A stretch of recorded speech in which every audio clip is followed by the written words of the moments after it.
Muito bem, versículo 8 e 9, Paulo agora vai finalizar a mensagem dele voltada aos filipenses. Depois vai falar sobre ele. Mas olha que interessante que os dois últimos versículos desse bloco, que nasce a partir do capítulo 2, tem a ver com ansiedade. E agora ele vai dizer, você precisa cuidar da tua mente. Cuide dos teus pensamentos. Se você não tomar cuidado com os seus pensamentos, se você não criar bons pensamentos, saiba que a sua vida, as suas ações serão influenciadas, determinadas pela forma de pensar. Alguém já disse que o ambiente onde nós travamos as principais batalhas se passa no pensamento. E é verdade. As nossas derrotas, qualquer que seja o âmbito, as nossas atitudes, qualquer que sejam elas, nascem primeiramente no pensamento, na mente. Não existe a ideia de que esse pensamento veio do nada. Na verdade, nós fomos absorvendo informações no passar do tempo, quer sejam informações em que nós estávamos conscientes ou inconscientemente. Tudo é absorvido. É uma espécie de um input. Ou seja, coisas que vão entrando. Coisas que nós vamos absorvendo. Isso é uma linguagem para quem entende um pouquinho do contexto de computação, né? Não tem como você acessar uma pasta no seu computador e tirar uma determinada música, tentar ouvir uma música que não está nessa pasta. Da mesma maneira, qualquer tipo de atitudes que nós temos, ou pensamentos que aparentemente vêm do nada, na verdade o cérebro acabou buscando isso em alguma pasta que estava lá armazenada, em que nós absorvemos ao longo da história. E essa absorção, essa capacidade que nós temos, é através dos sentidos. É com a visão, aquilo que você vê, se torna um componente do seu pensar. Através do odor, do cheiro, do ouvir, do falar, do tato, a todo instante nós estamos interagindo com o meio e absorvendo informações. Esse é o processo chamado o input. E aí o que acontece? O pensamento é o processamento, é o processar de tudo isso. Aí depois a gente tem um output, que são os sentimentos, as emoções, os comportamentos. Então, Paulo está dizendo, você precisa cuidar do seu pensar. Você tem que tomar cuidado com aquilo que entra na sua mente, com aquilo que vem até você. Senão, o seu pensar vai ser formatado com realidades que podem se tornar destrutivas na sua vida. Paulo vai listar 6 características que nós devemos absorver, fazer um input, jogar para dentro, para que o nosso pensar seja um pensar saudável, consequentemente o nosso sentir, aí vem o equilíbrio, e vem comportamentos mais condizentes. Ele vai dizer, quais são essas 6 posturas? Finalmente, irmãos, tudo o que é verdadeiro. Perceba que ele vai repetir a expressão, tudo o que é. Tudo o que é. Esse tudo está no plural no grego. Ou seja, todas as coisas que são verdadeiras. Todas as coisas que são respeitáveis, todas as coisas que são justas, todas as coisas que são puras, todas as coisas que são amáveis, todas as coisas que são de boa fama. Se há alguma virtude ou algum louvor, que isso ocupe o seu pensamento. Eu me lembrei de um livro que nós temos conversado sobre ele em lives no sábado. Um livro do autor Richard Foster, intitulado como Celebração da Disciplina. Ele vai listar alguns exercícios que devemos ter para poder ter maturidade na vida espiritual. E quando ele fala dos 4 exercícios internos, depois ele fala de exercícios externos e coletivos, o 4º exercício interno tem a ver com a celebração, a disciplina do estudo. Para que você possa aprender algo, ele vai dar 4 dicas dentro da disciplina do estudo. A primeira é a repetição. Quanto mais você repete, quer seja uma leitura, quer sejam palavras, quer seja a repetição no ouvir algo, isso aumenta a capacidade de absorver e consolidar aquela informação em você. Repetição. Depois ele fala sobre atenção, o foco. Preste muita atenção naquilo que você quer experimentar como input, aquilo que você quer jogar para dentro de você, aquilo que você quer alimentar o seu coração para que a boca possa falar, para que possa simplesmente moldar as suas emoções, os seus sentimentos e consequentemente os seus comportamentos. Foque, preste atenção. Muitos dizem que tudo aquilo que você foca, expande. Depois você vai entender porque eu estou falando isso. Depois, o Richard Foster vai trabalhar também que nós temos que ter a prática da degustação, não degustação, da ruminação. Você vai ruminando aquilo, vai fazendo com que aquilo seja pensado e refletido durante o seu dia. Você vai pensando quais são as implicações de tudo isso para o teu caminhar. E aí ele fala sobre a própria reflexão.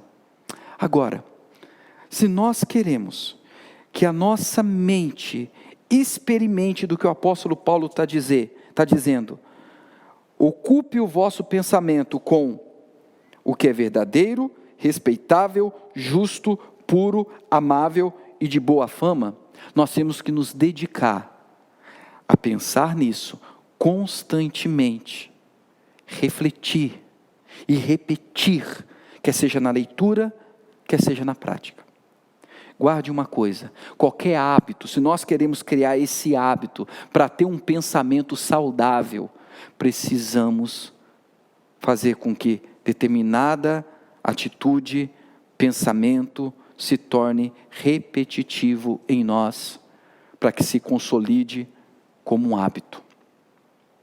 Um exemplo simples é o escovar dos dentes, não é verdade? Hoje você escova os seus dentes sem pensar no processo, porque aquilo já se automatizou na sua mente. Você já faz no automático. Se você começar a se concentrar, a repetir, a refletir, a ficar ruminando essas 6 dicas que Paulo traz aqui, pode ter certeza que você vai ter um pensar mais saudável, um sentir e um agir.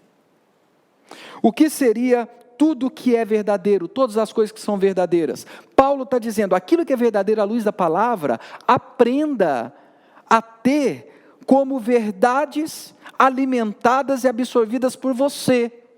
Pare de ficar dando ouvidos a mentiras. Pare de ficar se alimentando com aquilo que você sabe que é falso.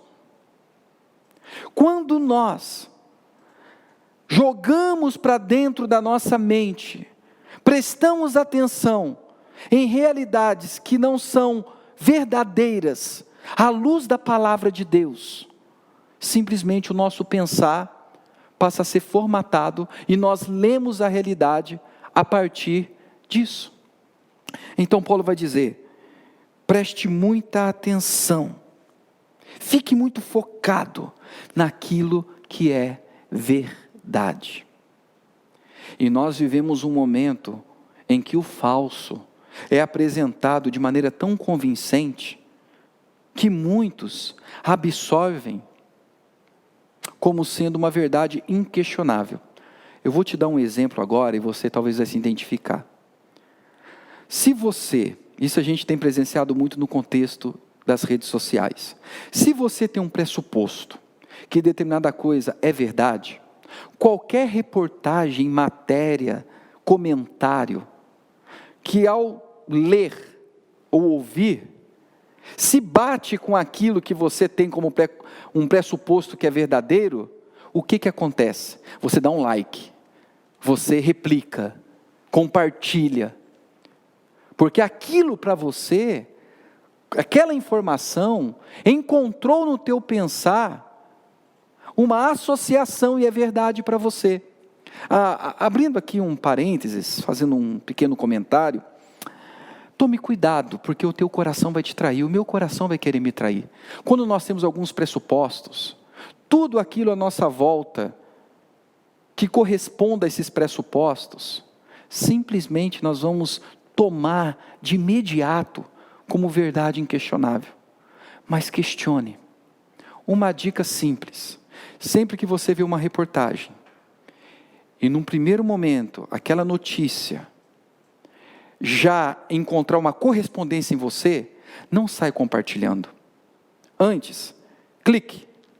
Talvez você vai ter uma surpresa de que aquela reportagem não é atual. É uma reportagem de anos atrás. Mas por que quando você vê aquela reportagem já compartilha de imediato? Porque o teu pensar está formatado numa determinada informação que para você é verdadeira, que qualquer coisa que combine, você absorve. E qualquer coisa que não combine, você descarta. E esse é um grande problema. Nós precisamos ter esse questionamento se de fato isso é uma verdade. E dar tempo antes de tomar aquilo como algo que está consolidando o que eu penso. Quantas pessoas talvez acabaram não contribuindo com a propagação de uma fake news, por simplesmente ver, é isso que eu penso, e passar à frente. Eu vi uma charge muito legal. Estava um pai sentado em frente à televisão, e o filho falou assim: mas pai, isso é mentira, é uma fake news. E o pai respondeu assim para o filho: mas como que é uma fake news? Eu acredito nisso. Como que pode ser uma mentira? Para mim é uma verdade. E isso é um grande problema. Paulo está dizendo aqui, tudo que é verdadeiro, isso tem que ocupar a tua mente. Então questione algumas coisas que você acha que é verdade. E nesse exercício de questionamento, pode ter certeza que você cresce. Ou talvez o que você acha que é verdade realmente é, e vai ser consolidado agora com argumentos e percepções maiores, ou você vai falar assim: puxa, aquilo que eu achava que era tão verdade, parece não ser. Aí a humildade de reconhecer que eu estava errado. Então agora eu quero ocupar a minha mente com aquilo que é verdadeiro. Meu irmão, minha irmã, alimente a sua mente, o seu coração, o seu ser, na palavra, na verdade, na pessoa de Jesus. Faça com que a palavra seja o filtro de leitura do mundo à sua volta. E tudo aquilo que você acha que é uma verdade, ou que você tem como verdade, cuidado. Cuidado. Não tenha medo de questionar. Talvez você vai crescer questionando na sua verdade. Você vai ter que ter a humildade de reconhecer que não era bem assim. O grande problema é que quando nós defendemos profundamente algo que achamos que é uma verdade por muito tempo, ainda que muita coisa comece a dizer que é mentira, se tornou uma questão de honra defender que é verdade. E a gente fica desesperado, mesmo que muita coisa à nossa volta esteja dizendo: ei, isso aí que você pensava é mentira. Nós começamos a jogar de lado todas essas evidências que nos contradiz, que nos contraria, e quando nós achamos coisas que talvez sejam uma agulha num palheiro, nós pegamos: não, ainda é verdade, ainda é verdade, ainda é verdade. Tenha a humildade, a palavra nos confronta, que Deus resiste ao soberbo, mas Ele concede graça aos humildes. Não é nenhuma vergonha em mudar de ideia, vergonha é não ter nenhuma ideia para mudar. Então se permita absorver, a ter no pensamento, tudo o que é verdadeiro. Ele vai continuar: tudo que é respeitável, todas as coisas que são honrosas, tudo aquilo que manifesta você. A palavra respeitável no grego tem a ver com seriedade. Pessoas que olham para você e percebem em você alguém que leva a vida a sério, alguém que leva a Deus a sério. Tudo aquilo que faz com que você leve Deus a sério, que isso ocupe a sua mente. Seja alguém que se ocupe com aquilo que é respeitável, não com aquilo que é desrespeitoso, vexatório para com o próximo, para com Deus ou para consigo mesmo. E ele vai continuar: tudo o que é justo, todas as coisas que refletem a justiça de Deus. Eu quero que isso ocupe a minha mente. Eu não quero me alimentar de pensamentos injustos. E aí você pode colocar no pensar de injustiça, quando você está alimentando os seus pensamentos com aquilo que é vingativo. Não fique alimentando o seu pensar com realidades negativas ou vingativas. Eu vou me vingar da pessoa, ou ficar torcendo para que a pessoa quebre a cara. Não vai por esse caminho. Não é caminho de justiça. Afinal de contas, é Deus quem é o vingador, é Deus quem toma a vingança, dele pertence a vingança. Ocupe a sua mente com a justiça de Deus. Buscai, pois, em primeiro lugar o reino de Deus e a sua justiça. E ele vai continuar dizendo: tudo o que é puro. E essa pureza não é aquela ingenuidade que te coloca em posição de ser enganado por todos. Já falei um pouquinho sobre isso em outras mensagens. Essa pureza tem a ver com alguém que começa a ocupar a sua mente, não pensando o mal do outro, que o outro é isso, o outro é aquilo, o outro está tentando, imaginando que existam conspirações maldosas contra você, ou contra... Não. Pare de ficar olhando para pessoas e alimentando a tua mente com pensamentos, com informações criativas, negativas a respeito do outro. Gente, Paulo está tratando isso. É essa pureza, é a pureza do Evangelho, mas é o Evangelho que nos leva a olhar à nossa volta e conseguir discernir o que é puro e o que é impuro. E o que é puro eu quero que ocupe a minha mente. Cuidado com realidades que trazem impureza para dentro de você. Cuidado com a impureza que pode ser absorvida por aquilo que você vê. Cuidado com a impureza que pode ser absorvida quando você tem um momento a sós, você consigo mesmo. E ali você tem a oportunidade de absorver algumas imagens, alguns vídeos que provocam em você a impureza, a pecaminosidade. Cuidado com a impureza da pornografia. Cuidado com a impureza dos vídeos que nos assolam nos Estados Unidos. Uma das maiores, passou, acho que foi numa das reportagens, como que os Estados Unidos estava lidando com esse momento de isolamento social. E uma das coisas que fora feita no contexto, olha, você vê a mentalidade, foi liberado acesso a páginas, a sites pornográficos renomados por lá, para que a pessoa que talvez não tenha agora, dentro desse contexto de distanciamento e isolamento, possibilidades de práticas sexuais, possam ter a sua própria prática sexual na sua casa, se alimentando de pornografia. Meu irmão, minha irmã, isso deturpa completamente a pureza do ser ao ver o outro. Você passa a tratar o outro como um objeto de satisfação dos seus desejos. Você desconfigura uma relação sexual saudável. Esposo, esposa, porque tem mulheres também que se alimentam de pornografia. Não se iludam achando que ao assistir pornografia, isso vai trazer um certo clima para a relação com seu esposo ou com a sua esposa.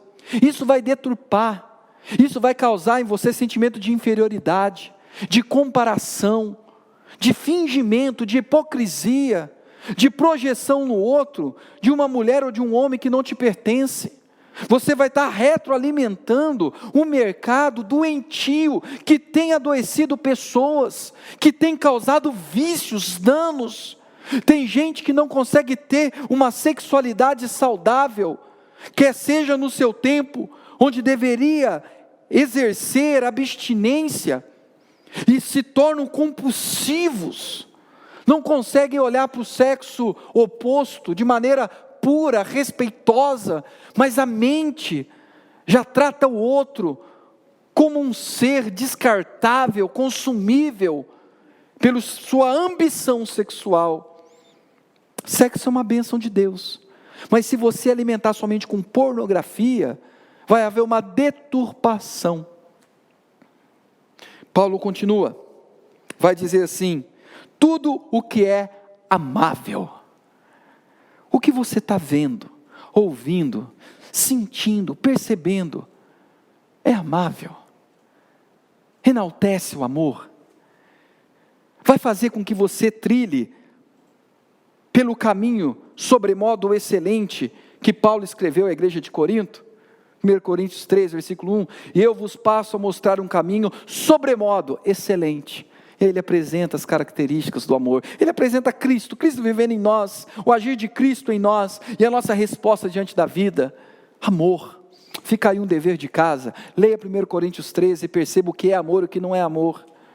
Quando você perceber à sua volta, realidades que não têm a ver com amor, não ocupe a sua mente com isso. Aliás, a gente não deveria permanecer nem onde não existe amor. Continuando, Paulo vai dizer: tudo o que é de boa fama.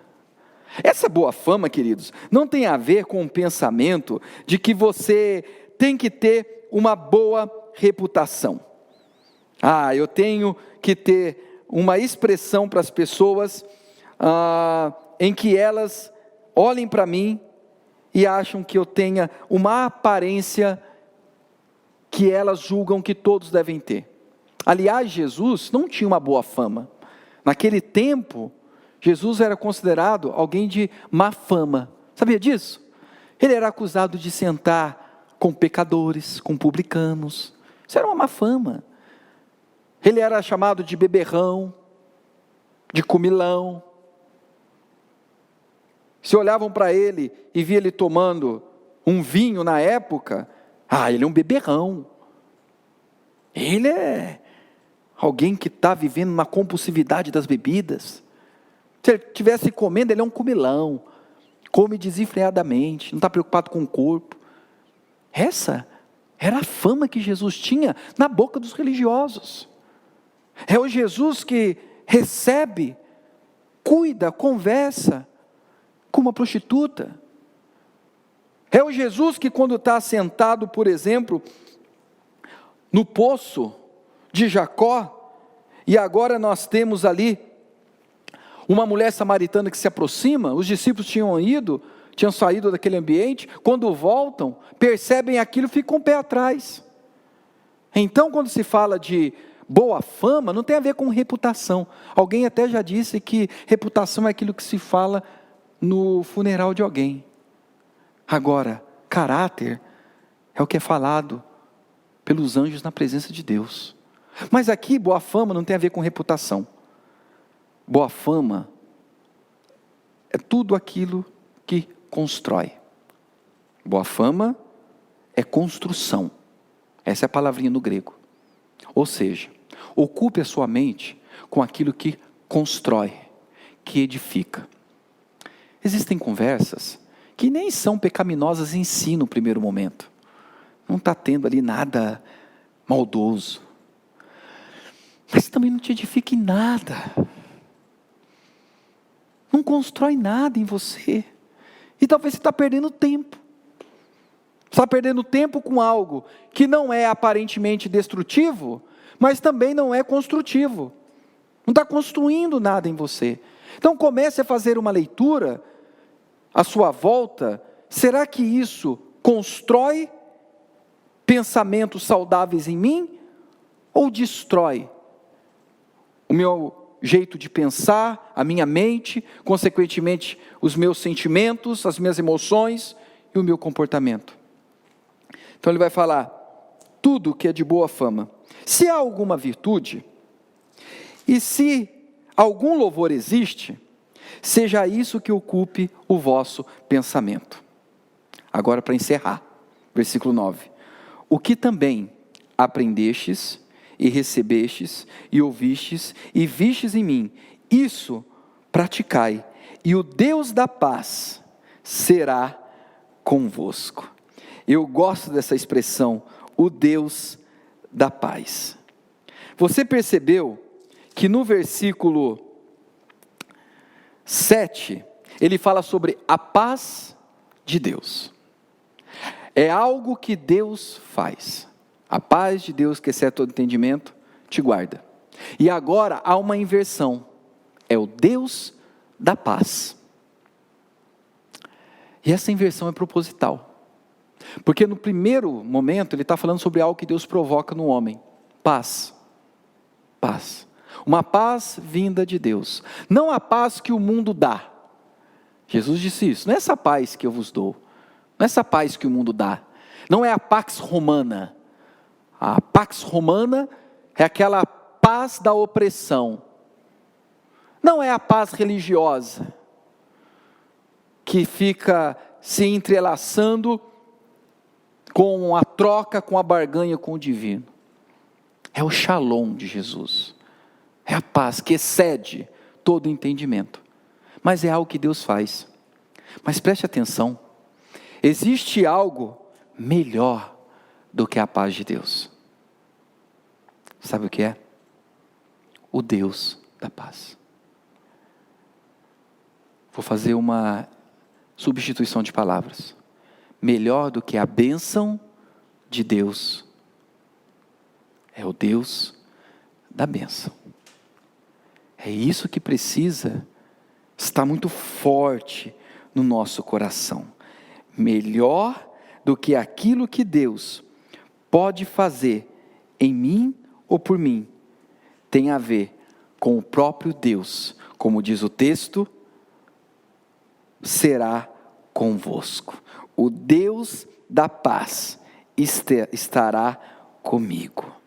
O versículo 9 fala dessa prática. Se eu quero ter um pensamento ocupado por aquilo que gera vida, eu preciso ter essa prática, essa atitude, essa exposição a ambientes, a pessoas, a conteúdos que alimente tudo isso que foi falado, que é verdadeiro, que é puro, respeitável, tudo isso. E o Deus da paz estará conosco. É esse Deus que vai estar junto. É a promessa do Deus que caminha com aqueles que querem ter a sua mente transformada, como Paulo escreveu aos Romanos no capítulo 12. E não vos conformeis com esse século, mas experimentem de uma metanoia, uma renovação, uma transformação da vossa mente. É isso que nos faz experimentar a presença de Deus, o Deus que caminha conosco. Se eu fosse resumir isso aqui, eu diria o seguinte: alimente a sua mente, sature a sua mente com aquilo que vai glorificar a Deus e te fazer bem. Verdadeiro, respeitável, justo, puro, amável e de boa fama. Paulo nos deixa 6 atitudes, comportamentos que quando nós exercitamos, isso se internaliza em nós, assim como nós exercitamos dentro de nós, isso se exterioriza. É uma via de encontro. Eu tenho atitudes verdadeiras, respeitosas, justas. Essas minhas atitudes formulam a minha mente, o meu pensar. Quando eu tenho esses pensamentos, quando eu me ocupo dessas informações, isso começa a se tornar um hábito, isso me transforma, e a presença de Deus, e o Deus da bênção, caminha conosco. Que Deus te abençoe, que a tua ansiedade se ela estiver experimentando de um descontrole, uma descompensação, ore, suplique, seja grato, alimente a sua mente, cuide dos seus pensamentos, ocupe os seus pensamentos com essas 6 características, e o Deus da paz, que dá paz, mas melhor do que o que Ele faz, é quem Ele é, estará contigo. Aliás, é a promessa que Ele fez, que Ele estaria conosco todos os dias, até a consumação dos séculos. Amém. Deus te abençoe, Deus te fortaleça.